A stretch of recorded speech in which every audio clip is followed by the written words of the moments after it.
Hello, everybody. I'm Matthew. I'm Reeve. Today, we're going to look at Unit 17, the history of skyscrapers. First skyscraper, I knew this actually. I was surprised I knew this. First skyscraper was built in Chicago. And it was 10 stories tall, as we'll see, which is not really a skyscraper by our standards today, but at the time, it was a sight to behold. Sight to behold.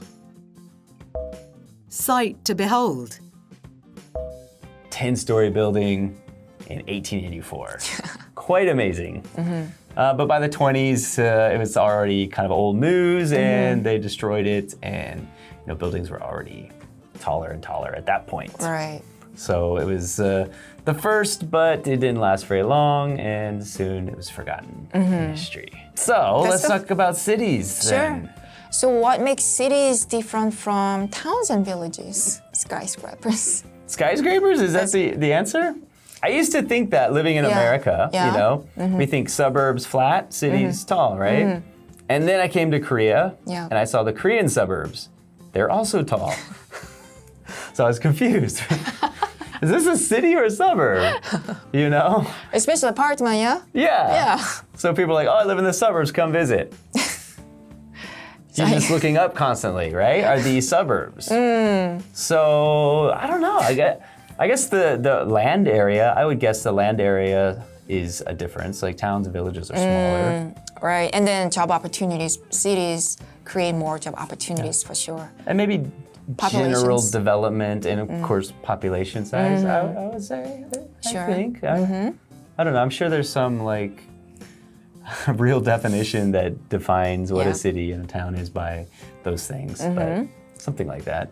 So do you think skyscrapers are beautiful? Beautiful. That's a pretty strong word to use for a building that is generally used for boring office work. What do you think? Not necessarily beautiful. I think it's beautiful in terms of how human technology was, evolved, and then people are able to construct. Okay. Yeah, for that reason, civilization. Yes, for that reason, I would say it's beautiful. I would say so. I would say it's impressive. Yeah. Oh yes, that's the word. Amazing. So maybe sometimes. I don't know, beautiful. I seem to reserve that for more natural things, I guess, in my opinion. Sure. But I would say they are definitely impressive. You're looking at masonry and architecture, design, steel works, all of these things that humans have accomplished. So, right. Yeah, I would say it's impressive. Take a look at the history of skyscrapers, and we'll see you at the review.